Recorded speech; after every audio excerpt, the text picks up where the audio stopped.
Hey there. I made a post on Instagram this morning about my tea dyeing that I was doing today.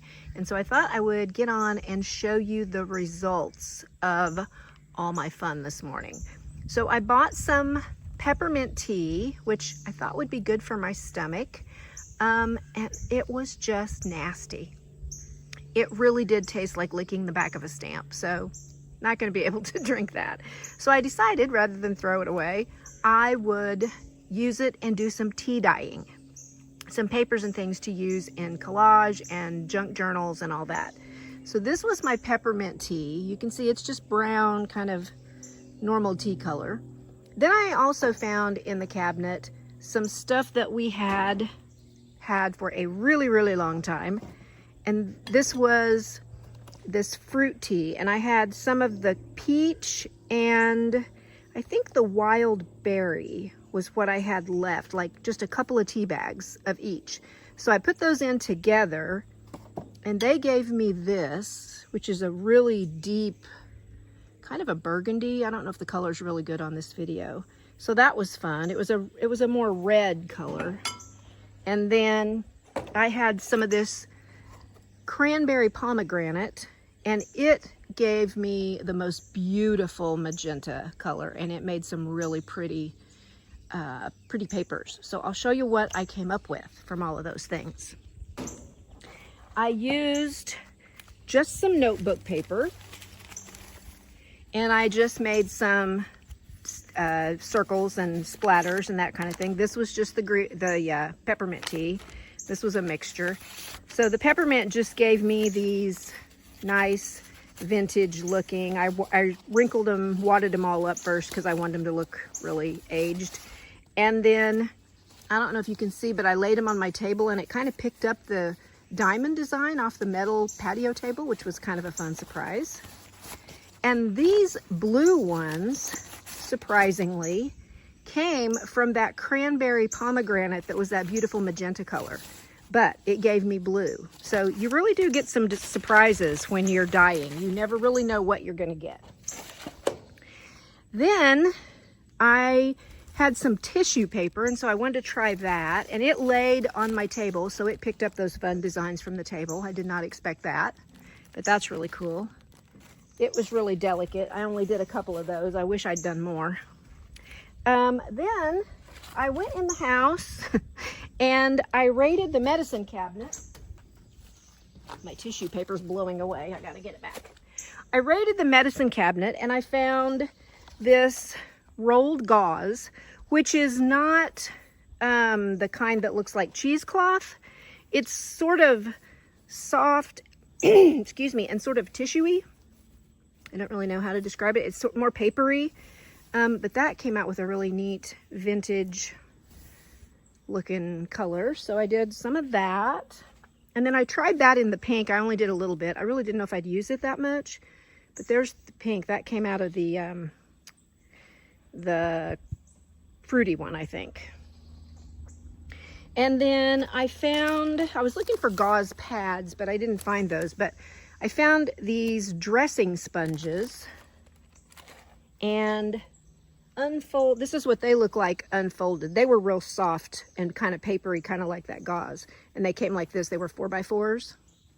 So I unfolded them. They look pretty cool on both sides. So those could be fun little bits in journals.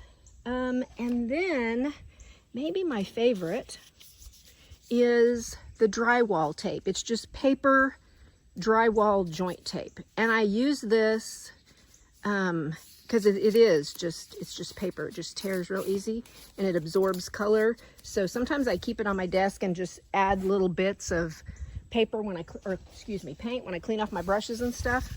So these came out really fun. I stamped circles on them. This is with the cranberry pomegranate.